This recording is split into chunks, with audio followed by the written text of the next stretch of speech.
Alternative Payments is an accounts receivable automation platform for MSPs.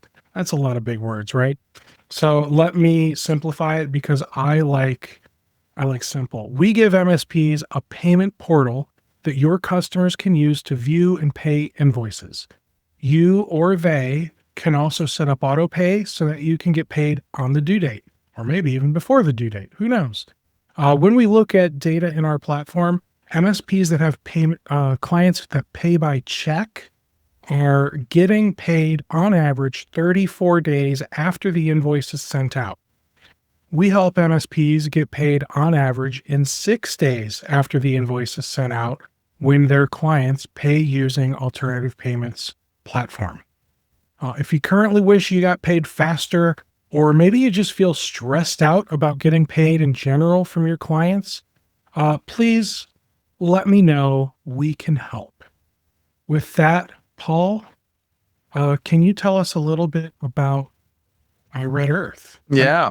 While you're doing that, could you share your screen, please? Yeah, thank you for inviting me once again, Steve. It's great to be back here. The presentation.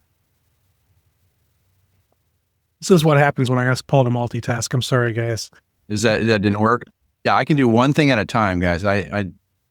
I'm not ashamed about that. So I do tell my kids that all the time. I can do one thing at a time. You don't ask me to do two things at once. So great to be back here, guys. It is a lot of fun. I always enjoy the opportunity to share, and started a firm almost 8 years ago, and knew that the generalist model was not the one I wanted to go for. I had a background at a previous firm, a couple different accounting firms, and wanted to be highly valuable to my clients. And the way that I know how to be highly valuable is to niche. So I love it because I can be very super detailed in an industry and get to know people and software and fun things and lots of depth in an industry that most people can only stay on the high level of maybe tax or whatever audit that they have to go into different industries. So that's what I decided to do. Took my team, took our business into the MSP industry after my second client was an MSP, and started learning the delivery. And so that's how I got to where I am. Awesome. And I see our title today. I mean, I'm going to act like I'm surprised, but I sent out the marketing, right? So our title today is Build a Business That Doesn't Need Saving. Yeah. And you've got a little superhero down there. I love that. This is not I'm not trying to get anybody to not be a superhero. That's what I want to make sure I do work with a number of clients that are, as probably many here on this call, started just by helping somebody out with their computer.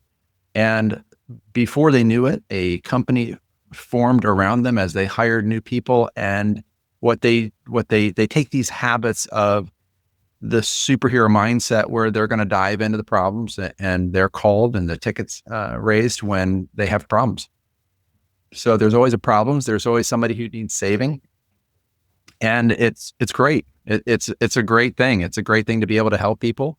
But at some point, a business is a very routine process of activities, and we have to be able to transition from the superhero cape wearing technician into the business owning. And I'm going to present that idea of the flywheel today, about how we can get into a flywheel. And I'm specifically, just to be very clear, this is obviously a finance and accounting background. I'm just in the finance and accounting area. So I'm not getting into all of the different areas of tech that you guys are dealing with, and I'm sticking right in my lane. That's awesome, man. So, that's a really interesting concept. that yes, you need to be the superhero when you're wearing the tech hat or the engineer hat. But when it comes to running the business, you should be a little more strategic. I mean, that makes sense. But Flywheel, I've never heard of that mindset. So tell us a little more about that. Well, you haven't, and so I put together this idea of the finance flywheel, and the reason that I end up in the conversations with people, and I say, you just have to get the flywheel moving, and once the flywheel is spinning, a flywheel is a very large piece of machinery that probably most everybody knows exactly what I'm talking about. Very large. It is cranking and turning and creating a system that's moving. And as I think about the finance structure of your company, what we really want to do is we want to get to a point where everything's documented. It's very clear. And there are 5 primary areas that I'm going to focus on today that are going to get you into the finance what I'm going to call the finance flywheel. These are 5 areas that you just have to somehow, through various processes, get these working in a repeatable pattern, so you can kind of take your hands off the wheel on this area specific to the finance. So these are the 5 here I put on the sides. I'm going to read them out here. There's clean real-time data. First of all, it's got to talk. You gotta have your PSA connected into your accounting file. They have to be able to talk, and they have to be able to. You have to know what's going on between the two of them. So if there's an invoice that's raised on your PSA, it's got to be talking into your QuickBooks file. You have to have a source of truth. Those things need to be set up. Your bank feeds need to be set up. Payroll, you want your payroll to go into your GL. That should be automated. Ideally, your bank is, your AP is automated. Your AR is automated. You have these systems automatically going into your PSA. That's just a core component of getting real-time data. So that's one area of this flywheel. Second, and we are on the alternative payments webinar here, but predictable accounts receivable collection. We got that taken care of. Exactly. It is. And I broke this out here, Steve. I didn't just break this out because alternative payments invited me to be on this webinar.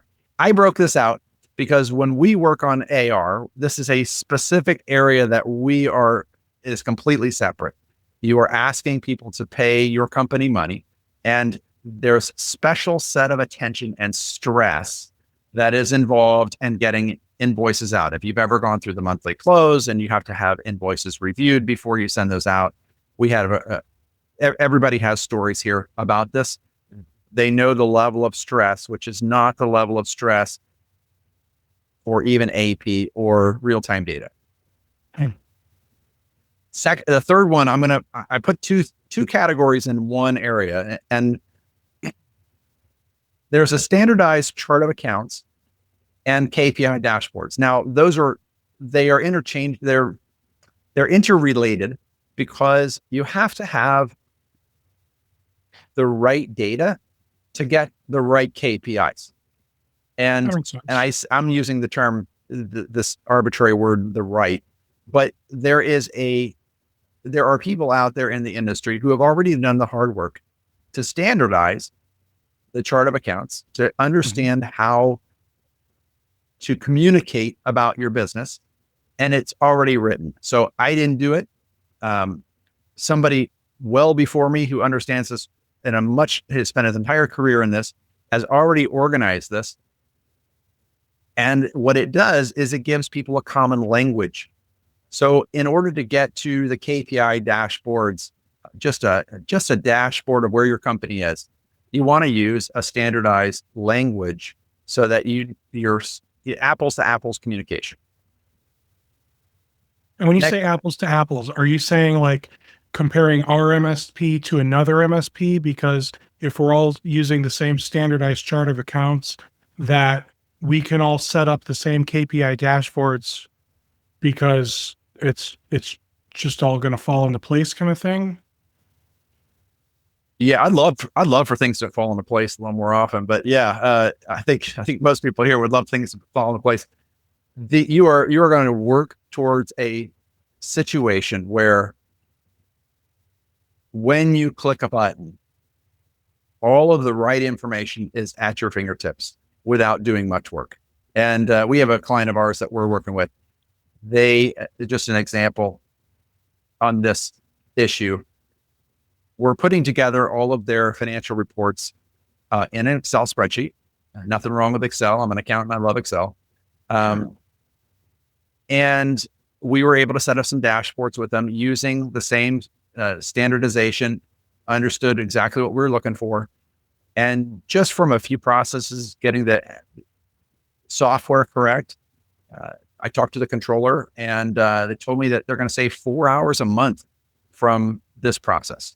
So because we're using standardized information, we're setting it up into a dashboard. We're going to be able to see all of the information pertinent to the company, both financial and non-financial, in one location, just to be able to understand where the company is. Okay, cool. The fourth is a monthly close discipline. This is a flywheel component, a little bit different than the other ones. Each one is a little bit unique, but the discipline close cadence. And this is a checklist of, and I emphasize checklist. Nothing happens without a checklist. Your finance department needs to be on a checklist as well. It just isn't just your technicians who need to be on a checklist. Mm-hmm. The disciplined close cadence is how quickly are you closing your books? Is everything done that needs to be done? And what we will do is we recommend setting up a custom checklist for everything that is happening in your company. And the idea is your business will run whether or not someone shows up for work, is on vacation, is sick, has a family emergency, whatever might have to happen. You want to get your company to a flywheel so that wheel can turn regardless of who is in your company. Okay. Now let's talk about this item for a minute. And I'm sorry, everybody, if I'm going to ask a really dumb question, but I ran an MSP for like 13 years. I never asked the question because I was too embarrassed. What do you mean by close the books? Okay. And yes, that is not a dumb question at all. Okay. There's a hard close. There's two different closes that you will hear people talk about. You're going to hear people talk about a hard close and a soft close. Okay. So this is a language that accountants use, probably like all of our other language, just to confuse everyone else. But you have a soft close. Let's say January 31st. At the end of the month, you close out the books, which means a soft close would see you do a reconciliation, all your checking accounts, all your loan statements, lines of credits, Amex cards, and you will record all of your transactions for the month. The soft close means that you can go back and make a change if you need to. If it's done and you need to make a change. A hard close means you basically you're preparing your work papers in a way that there's some finality to it. So you don't go back before that date and change things. So a hard close is not as common for smaller organizations. Larger organizations, or the more eyeballs you have on the organization, the more strict you need to be as far as the monthly close. Okay. Boards, if you're sending out a board financial report for first quarter, for example, and you want to go change something prior to the first quarter after you've sent out that board report, that's a big no-no. So you want to make sure that's a much harder close than a soft close. A soft close is making sure everything's buttoned up, but you can still make the change. So I guess when I think about what I would do when the month is over, so let's say it's the 4th of the month, because the first you gotta do all the invoicing and all that stuff, and then the second and third you gotta answer all the dumb questions about the invoices. So it's the 4th of the month, okay?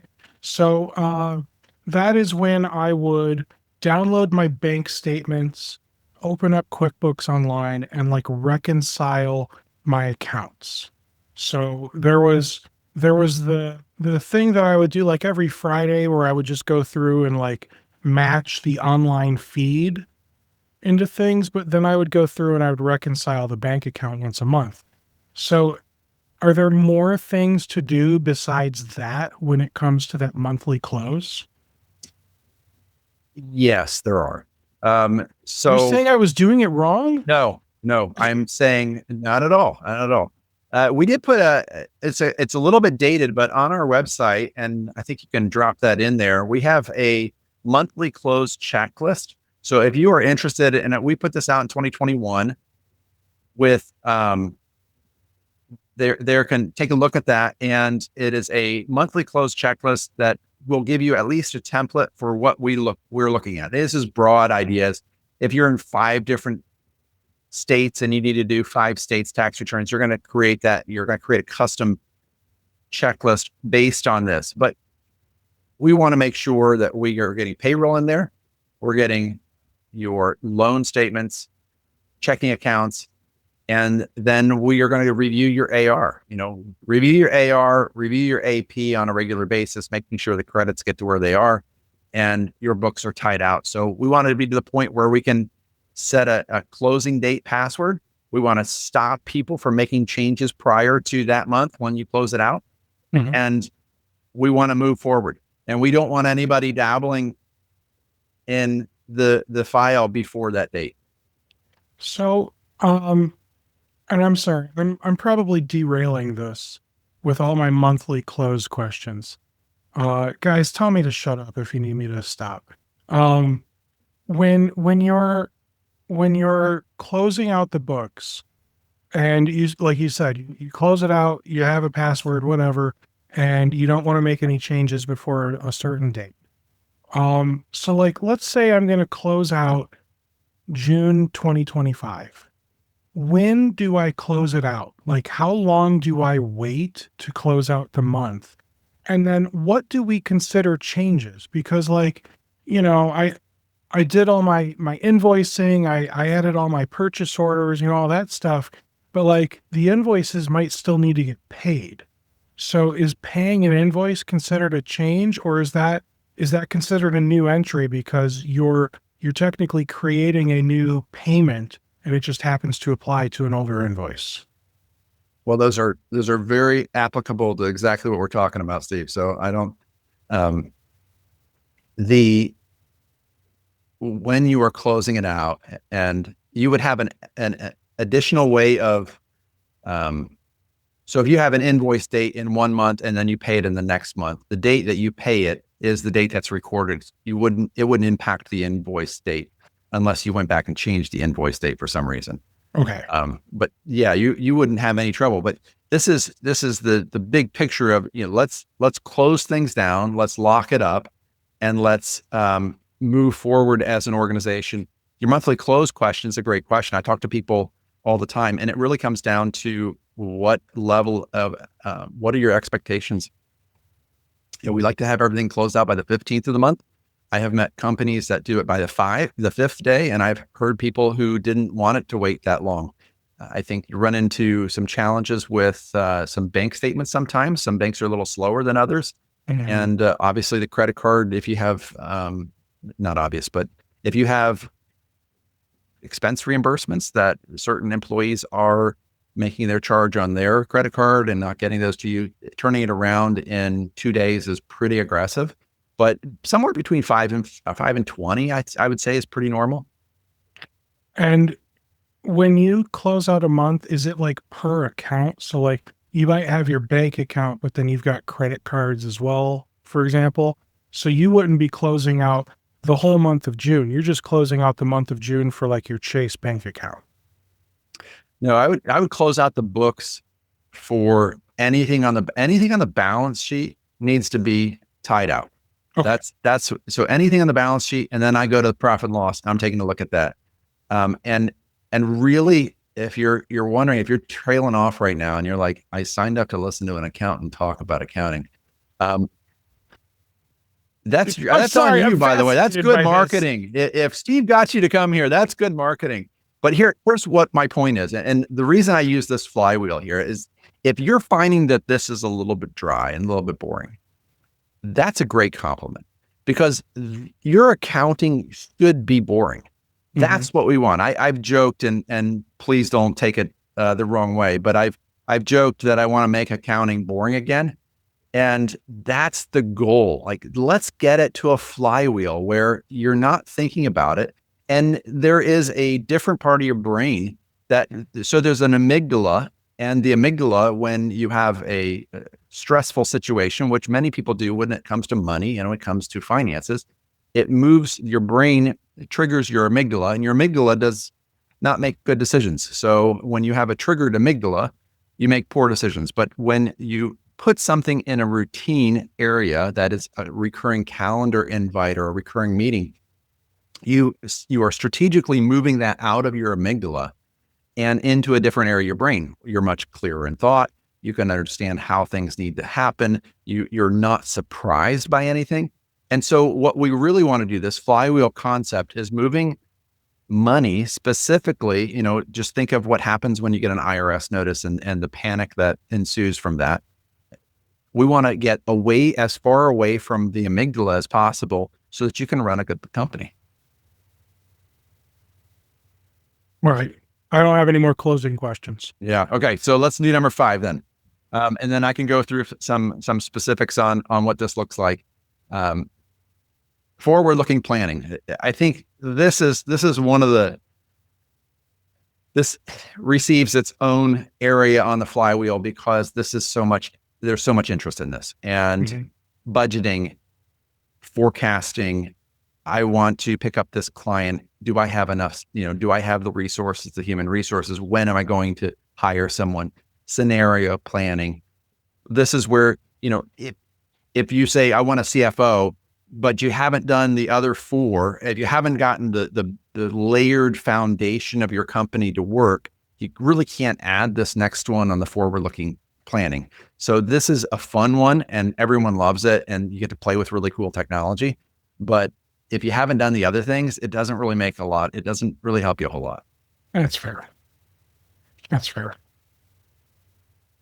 I assume you're moving on to the next slide. I can. Yes. I want to talk about a few things here. Please. A couple stories of some people we've worked with. No, I love what you said, Steve.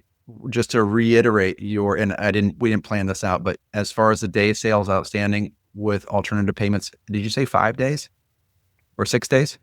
Somewhere around there. Yeah. Yeah. I'd have to look at my notes. I'm sorry. So I did look in the industry, the best in class, the top 25% is at 29 days. The industry average is at 38 days.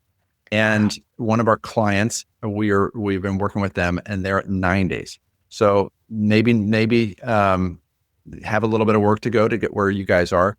But this is in predictable AR collections. And it is amazing when you have money that just rolls in and you don't have to think about it, how much stress that can alleviate. And not only mention the amount of interest, you're not being a bank, and you're not paying someone else to use their money there, or you're not paying somebody else to use your money. I mentioned others. So I mentioned the checklist, and then forward looking.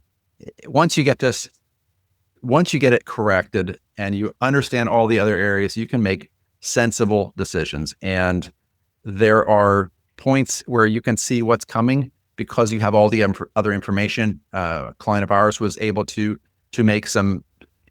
If you're at a point where you have lost a client, for example, and you don't have all of your information, you're just guessing at what needs to go. So you don't want to shoot from the hip on that. And if you don't have that information there, you can't make the right decision in closing out and moving forward. Before we jump into this one, I'm going to start that poll real quick. We don't need to talk about it. Just, if you guys could please do that while Paul keeps going. I got a poll here. So along the flywheel idea is put together a client journey for the industry of where you were going. And I put several stages here, starting at below ground and ending up at the summit of this mountain. And this is a client journey. I call it the JPFP, which is a journey to peak financial performance. That's really what we're trying to do. So if you're familiar with the operational maturity level is encompassing many different areas of running your MSP. This is not encompassing many areas. This is encompassing just the financial component of your business. And what we're doing here is we're trying to map out how far we are, how far we can move along, right? Like what is it that we can knock out to get to the summit? And this is the idea behind the flywheel. So not only are we're getting the flywheel moving, we are adding certain components to it that it's going to make our life easier. We're going to put the back office on rails, and we're going to get the process mapped going.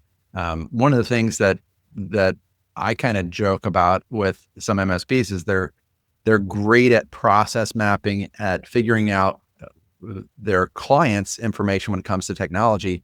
And then I ask them the same question about their back office and what happens in their company. And they look at me that I don't have any idea. I said, well, no, that's exactly the challenge is some of the brightest people out there are in this industry. They're really smart and they understand how everything works. And sometimes some of them are so focused on their clients and so focused on getting the technology correct that they don't apply the same skill sets to their back office as they would apply to their clients.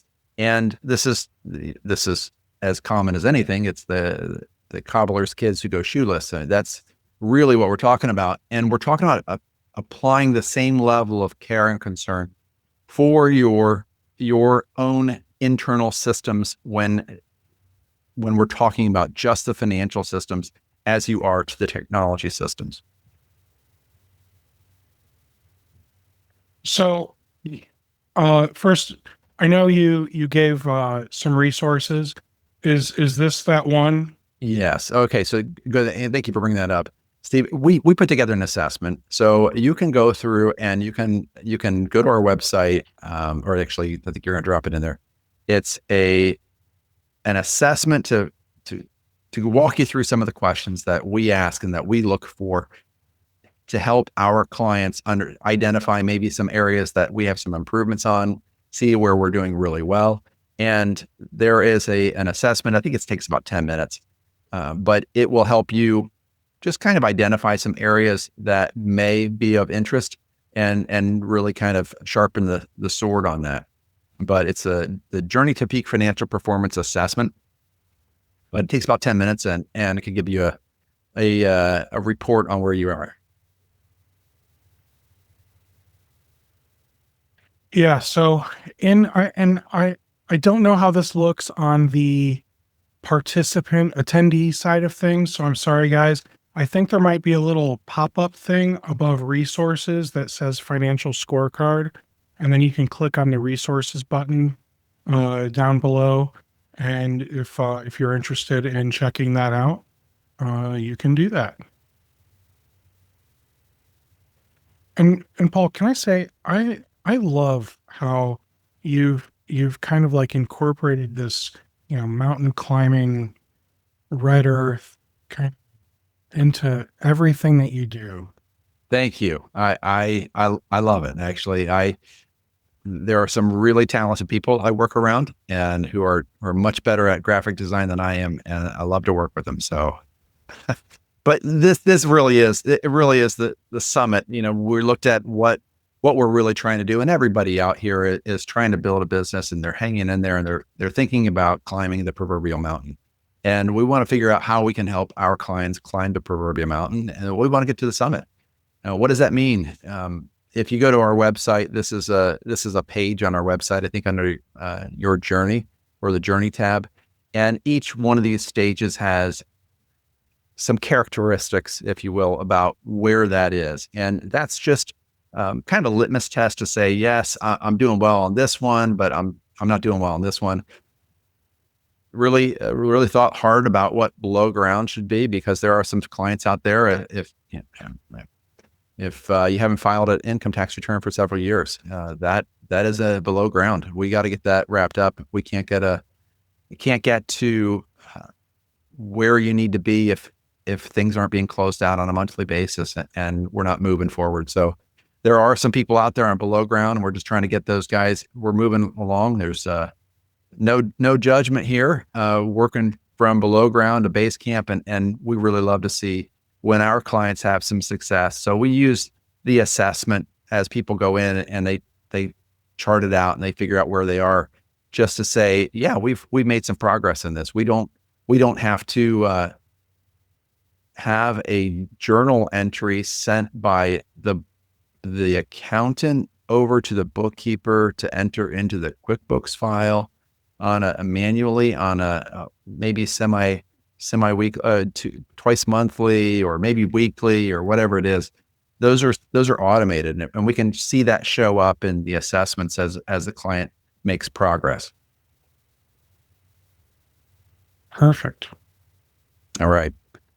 So we are here in June, and we were talking about this process of making things boring, like making this a flywheel business so that you can turn that back office into a system and not just a reactionary process. So middle of the year, it's June, people are thinking about vacation. They are not thinking about maybe sports, outdoor sports and vacations. A lot of people are having those conversations. And midyear is a good time to course correct. It is a cadence, a regular cadence when we get to the end of the second quarter to look back on your year and say, or look back on your quarter and say, well, what worked, what didn't? If you're an EOS firm, you know that you are doing that cadence on a quarterly basis and an annual basis as well.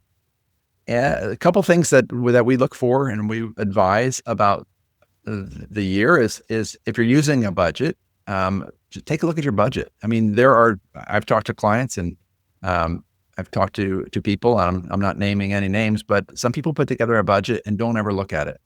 That is not serving the purpose of your budget. If you spent that much time and effort putting a budget together, by all means, make sure you take a look at it. Run a report, budget to actual, figure out where you're doing, figure out where you're going and where things are. Your tax provisions. We just had a tax estimates go out on the 15th. This past Monday, actually the 17th, was the due date for that. So that is on the personal side. It's also on the corporate side. Those estimates, are those accurate? I mean, if you're working with somebody to calculate those out, you want to make sure you're sending in the right amount. You are thinking about those. You're not spending everything that comes in, and you are at least planning some of those out. But what's the tax bill going to do anyway? And do we have any idea on that one? And that's way off the scope of this conversation here. But there is a big bogey out there for the one beautiful tax bill, and that's going to have some impact on your business as well. Cash flow. Where is your cash flow? Do you really know? I mean, how many people have I worked with that said, yeah, we understand cash flow. We're making a lot of money. Well, we're making a lot of money. Yeah, that's great. Where's money? And then the other people look in the business is, if we're making that much money, where is it all going? Do you know where your cash is going? If a budget is telling you where the money should be going, are you able to track where it really is going? And take a few minutes, look at it, figure out where your cash is going. It's a discipline, it's a habit, it's a routine that you're going to get into that's going to pay dividends for your company. And then lastly, if you are in a standardized chart of accounts and you understand your service level profitability, service line profitability, look at it. If you added somebody in your team and you put them in the correct category, is that service making any money? Don't do all the work and then stop at the decision-making level. We do see that happen where we've put an enormous amount of work together for a client to be able to say, yes, this is working or this isn't working. use that information and course correct and make the decision that needs to be made. It's a beautiful thing when we have the information for the owner to be able to make a decision. We would just want to encourage them to continue to do that. You said, looking at this whole list, mid-year financial checkup. I think it's adorable that you think MSPs take the time in the middle of the year to do a financial checkup, first of all. They should. My mind, they should. There are cultures that succeed and there are cultures that are going to thrive. And what we want to do is we want to create a culture in which the business is going to thrive. And we have a client with very few employees who has made drastic changes in the last year. Had a kind of a point of no return and made a decision. That person has regular financial checkups that is mandated in the services that we provide. And that we sit down and go through these pieces of information because they've hired us to do that. And they do know where some of these are, or they do know where they are. So there definitely are, you're trying to put that business on rails, and things that you can do to put that business on rails is regular meetings scheduled on the calendar and having a consistent agenda. I mean, it's not exciting. It is. Running a business oftentimes is less exciting than most people want to admit. But in order to get where you want to go, I mean, boring can be beautiful. And cash flow. Do you know where your cash is going?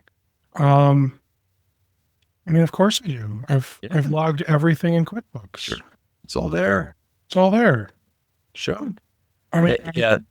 I have a lot going to meals and entertainment. That's okay, right? Yeah.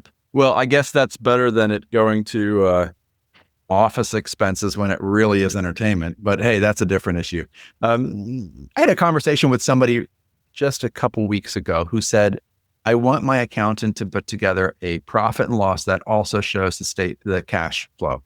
I said, that's going to be a challenge. He said, well, why can't they just do that? I said, well, those are two different ideas.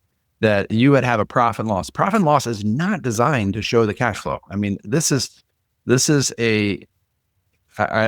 want to nerd out on this too hard, but a statement of cash flows is a report specifically designed to show what the change in cash has been from the very beginning of the report to the end of the report. And it makes all kinds of adjustments. And if you're in accrual, it's different than cash. The profit and loss, however, will not necessarily show the amount of cash that was generated in the business. And I could probably look something up later. There's a blog on my website that says, if I made all this money, where did it all go? And how did I make money if I don't make cash? And I listed out all of these reasons that you could potentially have made a lot of money and not have any cash at all, like paying off debt. If you pay off debt, you're not allowed to drop that off of your profit and loss. So if I have $100,000 loan and I hit a new client and I have a whole bunch of money sitting around and I pay off that $100,000 loan, that's off my balance sheet, but that had no impact whatsoever on my profit and loss, and it won't show up in your profit and loss, but you don't have the $100,000. So that's one example. It's very challenging. Your profit and loss is not necessarily going to show you what happened to your cash. All right. Yeah. This is a clickbaity title here, but this is your QuickBooks profit lying to you? Oh yeah, this is not telling me what I need to know. It doesn't tell the whole story. This is just a continuation of what we've been talking about. One of the biggest concepts that I have just battle with over and over is everybody wants you to be in accrual accounting. You want to benchmark on accrual. If you're looking at buying or selling a company, it's got to be an accrual. But the reality is most small taxpayers are still paying on a cash basis, and getting back and forth. Well, you might think, well, just QuickBooks has a button. You just push the button and everything's good. That's not really how it works. It is much more difficult than that. And it's not nearly as easy to go back and forth between cash and accrual. If you don't understand those, reach out to me. I'd be happy to have a conversation. We'll do a free intro call, and we can go through that. Ordinary, necessary, or owner expenses. Oh, what were you talking about? Meals and entertainment. Ordinary and necessary, guys. Hey, I hate to be the. I feel sometimes like the screamers in Harry Potter, where the owl flies in and leaves those, and you get one of those nagging. Was it Colors? Oh, there we are. Hours. Yep. Sorry. Yeah. Where the mom screams at you for doing something, and I can't believe you did this. That's kind of what sometimes being an accountant is. Ordinary, necessary is the expense, and that's the standard. If you want to deduct it, you don't want to worry about any auditing. It needs to be a business expense. Deferred revenue. Oh my gosh! If I had $1 for every time we talked about deferred revenue. Now, before we continue, I need everyone to put their favorite Harry Potter movie into the chat. You can I just say 1 through 8. You can tell us which one by the name. There you go. Yeah. Or which house are you? Yeah, which house are you? That's there you go. Now we're getting to the real question. Yeah. By the way, I feel personally attacked with that ordinary and necessary thing. Oh, I'm totally going right after you, Steve. That's So here's the thing, okay? In my personal life, I have a spending problem. I have a shopping problem. Oh yeah. So I wouldn't say I go out and spend like thousands at a time. I'll spend like $20 here or $30 there. The problem is, like, I used to just go on Amazon and like I would just buy stuff. My wife would be like, "What did you get that for?" I'm like, "I don't know." So now I go on Walmart and I just buy groceries. And she's like, "Well, what meal is all this for?" I'm like, it all just sounded good. I was hungry. Is it? Are you putting that in your business card? No, I don't have it. No. Okay. Baxter doesn't trust me with one of those. Yeah, that's funny. A couple. Let's just wrap this up here. The couple last ones: deferred revenue. Deferred revenue is a real big challenge. And just to remind you that if you are paying on the cash basis, deferred revenue is not supposed to be on your balance sheet at the end of the year. So you have to book that as revenue. It's customer deposits. So this is what we're talking about. They're prepaying, and then you're going to time that up. So the last one is really, how do you get your revenue, your COGS, to time it up? These are the issues that really keep people from running a flywheel finance. These are some of your snag areas where things get gummed up a bit. But these are some of your areas that we look out for. They do prevent information from being quality and being timely. So it's a level of complexity. Hey, Steve? Yeah, deferred revenue. I don't know if you noticed my eyes glazing over. Oh, totally. I never really did deferred revenue. So it's not, I don't know what it is because I never did it. I don't think. It'd be really nice. I mean, I'd love deferred revenue. That means your client wants to pay you money. Well, this does happen actually at the end of the year. And is this when people prepay? Yeah. Remember I was doing the tax talk and I was saying, hey, if you want to prepay, you can book your, prepay marketing for the next year, or you can move some of your expenses that you're going to have. And then the other side of it is when your vendor receives that money, they're not allowed to book that until the time they've earned it. We're getting into the weeds on some of these things, and most people are probably asleep by now anyway. So I don't want to. Riley's not. Okay. Riley's also streaming Harry Potter while we're doing this. But oh, nice.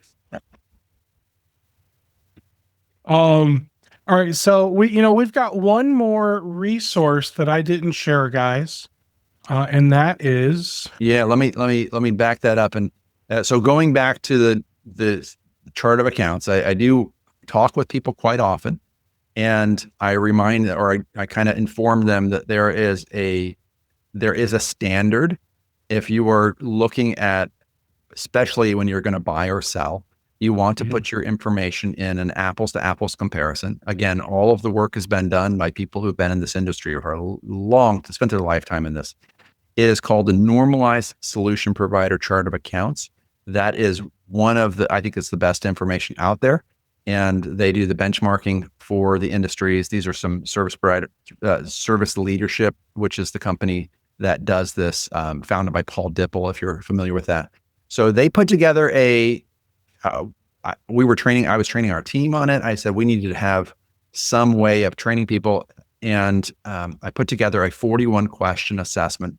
If you are learning benchmarking and you want to see how well you understand it, then I put together a 41 question, test your knowledge on the Normalized Solution Provider Chart of Accounts. So if this is your lucky day and you're like, I know what he's talking about, and you want to test it out, I put together a test. So Steve will put it out there. We just did it. And you might be the only person in here. I don't think there's going to be more than one. It's okay. Yeah. It's okay. So I want to open that chat up. Yeah, no, I know exactly what he's talking about there. P&L question. We currently bi-weekly payroll, but then we get 2 months a year with an extra payroll. So it's difficult to see a consistent P&L month over month. I think that's why a lot of companies are going to that 1st and 15th or 15th and last day or, whatever, right? We're planning to switch to bi-monthly. Oh, there we go. Any reason we shouldn't do this? So from the employee side of things, it's nice to budget based on the months that have 2 paychecks. And then those 2 months that the employee gets that 3rd paycheck, it feels like you're getting a bonus. So that's the only reason that I could think of, but that's only, from the employee side of things. That has nothing to do with the business owner financial side. Well, here's what I would, and this probably isn't, today is Thursday, Juneteenth. It's a federal holiday. And if you run payroll and your payroll, did I say, June 19th, Thursday, June 19th, Juneteenth. Yes. Tomorrow is paycheck day for many clients. And we had 2. Because tomorrow's a Friday. Because tomorrow's a Friday. But because they took a Thursday out, just like Thanksgiving, you now had to run payroll the day early. On Wednesday? If you know it, well, it depends on who you're with. You took the day out. If you're a 2-day payroll, you have to run it by Tuesday evening instead of Wednesday evening. But my point here is that it messed up the process of when you run payroll. When you go to a 2-day a month, you're no longer attached to the day of the week to run payroll. And that means if you have time cards that need to go in, it is less routine from that standpoint. What you could do, and what we have some clients that will do, is we'll just accrue the payroll so that you are adding expenses on payroll for those 5 months out of the year that you don't have it. And then you do a negative accrual to back off some of those expenses on the 6th month that has the 3rd payroll. Interesting. Very interesting. I'll be honest, I have no idea what he just said, but Riley, I bet you do. Yeah. If you love having you don't want to switch it up, and you love everyone getting paid on a Friday rather than whatever day of the month it is, then, and you have a great system down, you could make your accountant do more work rather than everyone else try to figure out when to submit their pay cards or get their timesheets updated or whatever else needs to be happening, reimbursements that need to go in for the end of the month. But that's kind of a different approach to it. So we've got a couple minutes left. I'm not going to try and sell you guys anything else, just so we're clear. Okay. So I do have a couple more slides I want to show. And then, maybe I do want to say it'll be an easy slide. And then I have one more question, Paul. Why so the companies that do like weekly or biweekly pays, why is it usually on a Friday? Like, why don't companies pay people on like a Monday? That way people are goes back so to, happy okay, on so Mondays. first of all, there's no way you're going to get people that happy on Mondays. This goes back to, we're talking payroll, paychecks. You have a physical paycheck, and people would hold the physical paycheck until the end of the workday to make sure their employees worked all day on Friday. And then they handed them the paycheck. They could go to the bank, and banks have longer hours on Fridays oftentimes to be able to deposit these. And then they could go out and spend it for the weekend. But the reason Hold on a second. You can't go out and spend it for the weekend because most banks don't clear, like a lot of banks, at least around here, Northeast Ohio, it's like there are 1 to 3 workarounds. days. If you take it to the bank that it was written on, you can get it that day. So there are ways around that. Okay. But yeah, that's the history is people. It is a strategy to keep people working. Oh, I guess that makes sense. Well, this was good, Paul. Thanks, man. Good. I'm happy to hear that. We'll hear what everybody else had to say, but yeah, I thanks, am too. Steve. I appreciate that. Yeah, absolutely. So we already looked at this slide. We'll move on. All right. So real quick, this is a reminder. Zoom should like notify you when the webinar's done. So you don't have to do this QR code thing. It's just there for the people who are so excited to tell me what they really think about me. I don't know if it's still awake. It's 2 questions. How did Paul do on the webinar? Be brutally honest, but lie if you have to. And then what could we have done better? So just let us know there. And then if you give us your email address, you will be entered to win a $250 Amazon gift card next drawing October 1st. The last thing I'm going to throw up here is if anyone is interested in getting a demo of alternative payments, you can scan that QR code, fill out the form, and an account executive will give you a demo and answer any of your questions. One last time. They don't get you? Hmm? They don't get you to do it? You don't want me to do it. I don't have a polished sales demo, so I would stumble through it. I would probably give you misinformation. It wouldn't be great. You would much prefer someone who actually knows the product inside and out and actually can talk a little bit better about finance and maybe knows what deferred revenue means. Yeah. And whatever that other stuff he was talking about around paychecks means. So the account executives, salespeople, they can do all that. We don't need to talk about that anymore. Paul, Red Earth CPA, where are you located again? We are virtual. We do business all across the United States. We do sales tax and local tax, and I am physically located. Me personally, I am located in Indiana, and we work remotely. And we will be at a conference near you soon. I feel like we got to meet in the middle and get a drink one night. I'm in Cleveland area, so yeah, definitely. Yeah. We're not far. We're not. It's only 2-3 hours or something, I think. So we're probably closer to being at a conference. We'll meet up then. Yeah, I got to start. I want to start going to some like local to me conferences. I think that'd be fun. So if anyone wants to meet up with me and Paul after work tonight, where are we going? Columbus, Ohio. Yeah, we'll meet up in Columbus tonight. We're gonna maybe there's somebody from Columbus here. Yeah, I don't remember the name of the place, but it's that delicious German restaurant. Oh, so good. The sausages. Chef's kiss. All right, guys. Autumn's not too far. There we go. Yeah. Paul, this was awesome, man. I can't wait to have you back on again in the future. Thank you so much. Hey, guys, thank you, Steve. Next week, we're talking about procurement. Almost as exciting as accounting. Hold on. Take care, everybody.